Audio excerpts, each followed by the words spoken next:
This channel wouldn't be possible without the support from you guys. And if you're looking for an easy way to help support the channel, make sure you like, share, and subscribe. And another easy way to help out the channel is by supporting me directly by becoming a patron. There are many benefits to being a patron, and the best way to help grow this channel is with the help of you guys.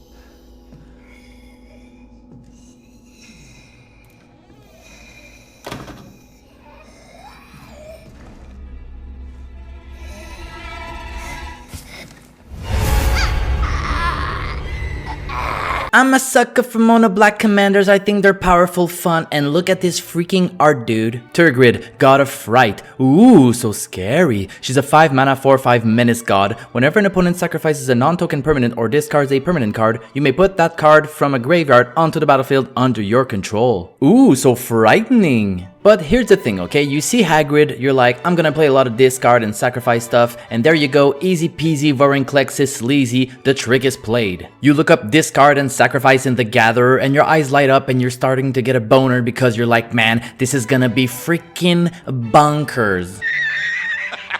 And it will. You're gonna play one game, you're gonna make everybody discard all their stuff and make everybody sacrifice all their stuff and suck the living Emrakul out of all your opponents, and you're gonna say things like GG and well played and I have herpes. Why? And think everything is just willy-nilly happy story for you and your new commander, right? Until you play your second game and realize no one will ever let you untap with Hagrid. Never. She's just too freaking scary. In fact, off the top of my head, there's no other commander that's as scary as Hagrid right now. Thus, a god of fright, because it's freaking frightening to let you untap with her. You're gonna get focused, and I can bet your ass you're gonna start having regrets ever making this deck. Unless you're using my deck list. See, Hagrid doesn't need much to get going. In fact, she's so powerful, you don't really need to build your deck entirely around her. Yes, we will be playing some sacrifice and discard stuff, well, quite a lot. But I made a deck that can actually make it to the finish line without Hagrid. And I think that's the best way to build this deck, because we all know she's gonna get destroyed over and over again. Okay, that intro was really long, that's what she said, sorry about that. Here's what we're gonna take a look at. First off, our mono black shenanigans, the engine of the deck from card advantage to removal to barbecue chicken wings and win cons. And all this without the help of Hagrid. And then our sacrificing in this card, shenanigans. Simple as that. I'll show you what the deck can do without your commander and what the deck can do with your commander. You're gonna appreciate Hagrid even more if you can win the game without her, and probably be less salty when everybody just automatically kills her game after game after game after game. So let's begin. First off, Bloodghast, Nether Trader, and Reassembling Skeleton. This guy is really the backbone of the deck.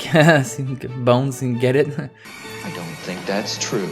You're probably saying to yourself, what the hell is he talking about? Oh Lord baby Jesus. Well, just listen, okay? You can return Bloodghast to the battlefield whenever a land enters the battlefield under your control. Whenever a creature you control is put into your graveyard, you may play 1 black and bring back Nether Trader from your graveyard to play. And you can bring back Reassembling Skeleton from your graveyard to the battlefield by paying 2. And abusing the recursion aspect of these jabronis make for a really powerful engine. That's the answer I'm looking for. We can use them for card draw with cards like Skull Clamp, Grim Haruspec, and Midnight Reaper. Skull Clamp, whenever a creature dies, draw 2 cards. Grim Haruspec, whenever another non-token creature you control dies, draw a card. And Midnight Reaper, whenever a non-token creature you control dies, Midnight Reaper deals 1 damage to you and you draw a card.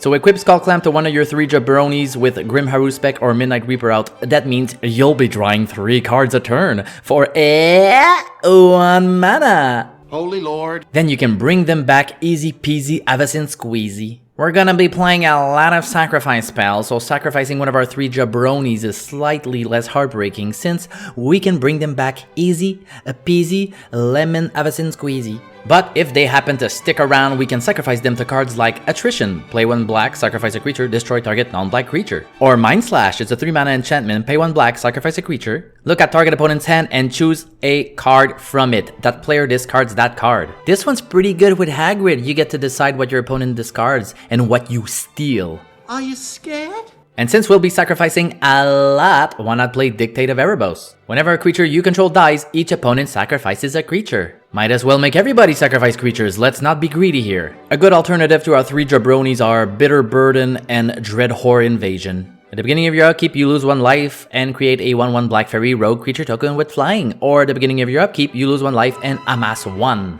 Making sure we always have something to sacrifice, whether it be for card advantage purposes, for removal purposes, or fucking shit up purposes, all the purposes that you can want or decide that you need because that's the purpose of the deck. This is how it's gonna be? Another great card with all these little jabronis is Ashnod's Altar, just one of many sack outlets we're running, plus the mana is great! Speaking of mana, black is great for shitting out a lot of it. Surprise, surprise, Nirkana Revenant, whenever you tap a swamp for mana, add an additional black.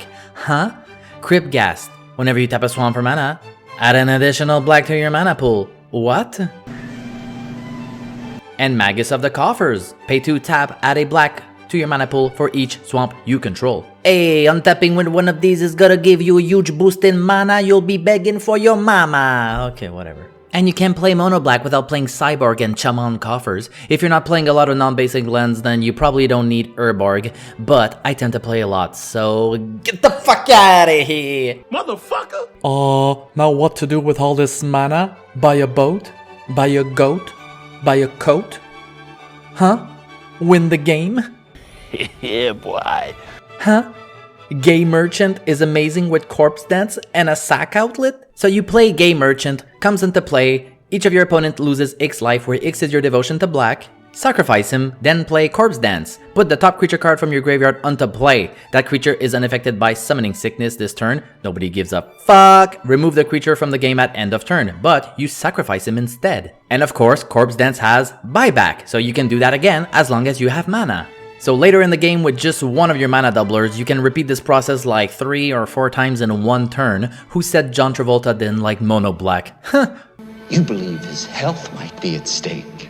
And one thing I adore, sinking. I love sinking so much, you could say I'm a sinker. You can always sink, yeah that's right, sink all that good mana into Torment of Hellfire. Because easy peasy, avacyn squeezy. Another great card that has a 0 synergy with what we just talked about is Bread Presence. It's a 4 mana 3/3 whenever a swamp enters the battlefield under your control, so pretty often you draw a card and you lose 1 life, or Bread Presence deals 2 damage to any target and you gain 2 life. Any target, that's pretty good.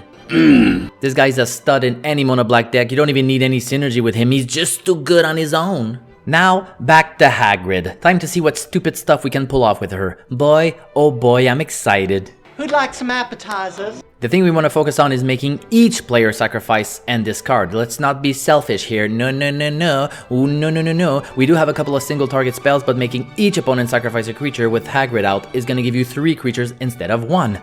I'm good at math. So first off, our sacrifices. The Jonas Brothers never gave anyone the value they're going to give you in this deck. What? Playcrafter, Demon's Disciple, and Merciless Executioner. Whenever they enter the battlefield, each player sacrifices a creature or planeswalker. So for 3 mana, you basically get 3 creatures with Hagrid out. Yeah, that's a lot of value. And my boy Rankle, of course, seems to find his way in a lot of my decks, but he's just so cute. He's a 4 mana 3/3 fairy rogue. I mean, look at him! Flying Haste. Whenever he deals combat damage to a player, choose any number. Each player discards a card. Each opponent loses 1 life and draws a card. Each player sacrifices a creature. So he makes everybody discard and sacrifice. That's pretty good. Not a lot of cards can do both, but your boy Rankle can dish out the spankle. The fuck? What the fuck? And a newer card, Eradicator Valkyrie. First of all, this freaking art, dude. Oh, so freaking gnarly, dude. So freaking gnarly Valkyrie, dude. Angel Berserker, I mean, what the hell, dude. Everything is awesome. It's so freaking metal. Eradicator, that's awesome. Valkyrie, that's awesome. Angel Berserker, that's awesome. She's a 4 mana, 4/3 flying lifelink, hexproof from Planeswalker. Huh? Boast. Pay 2, sacrifice a creature. Each opponent sacrifices a creature or planeswalker. So this can hit planeswalkers as well if your opponents aren't willing to sacrifice creatures, so this makes her that much more versatile. And the art, dude, like freaking give me more, man. I want more, dude.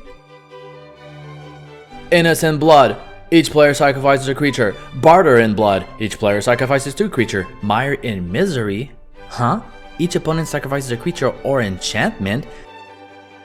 Okay, 2 things here. only hits your opponents and can hit enchantments as well. Black destroying enchantments. What is this? Magic 2021? And finally, bonus hunger. Each opponent sacrifices a creature. If you have the city's blessing instead, each opponent sacrifices half the creature he or she controls, rounded up. And smallpox. Talk about value. 2 mana sorcery. Each player loses 1 life. Ew. Discards a card. Huh? Sacrifices a creature. Huh? Then sacrifices a land. Ah. So with Hagrid out, you get 3 creatures, you get 3 lands, and you get any permanents your opponents discard. For 2 black mana, more like big pox, am I right?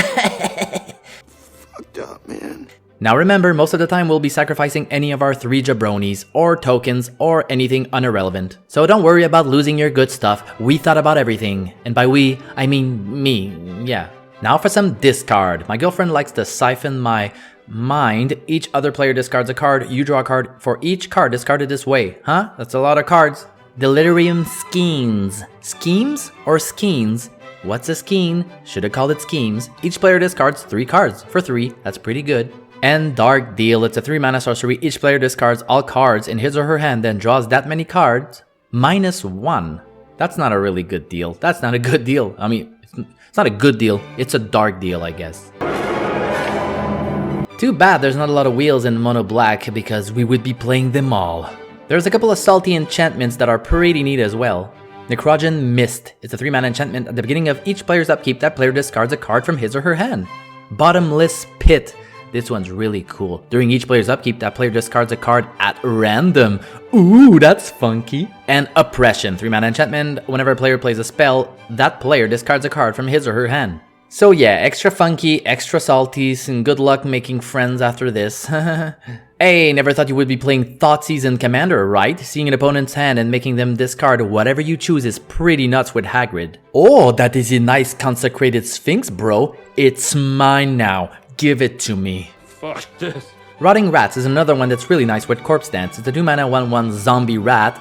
That's freaking metal. When Rotting Rats enters the battlefield, each player discards a card. Now for some game-ending spells with Awaken the Erstwhile. It's a 5 mana sorcery. Each player discards all cards in their hand, then creates that many 2/2 black zombie creature tokens. And Mind Slicer. For 3 horror creature, when Mind Slicer is put into a graveyard from play, each player discards his or her hand. So basically with Hagrid out, you put each permanent card from each opponent's hand onto the battlefield under your control. Plus, they have no hand after that. You wanna scoop or keep suffering? Get out of here, man. I didn't do shit. Death Cloud is another finisher that's good even without your mana doublers. It's a X 3/3/3 sorcery. Each player loses X life, discards X cards, sacrifices X creatures, then sacrifices X lands. Just hitting this for 5 can be GG with Hagrid out. And you can't play this card without Bone Miser and Waste Not. 5 mana 4/4, whenever you discard a creature card, create a 2/2 black zombie creature. Whenever you discard a land card, add 2 black mana to your mana pool. Whenever you discard a non-creature, non-land card, draw a card. And Waste Not, well, does the same thing on an enchantment. So,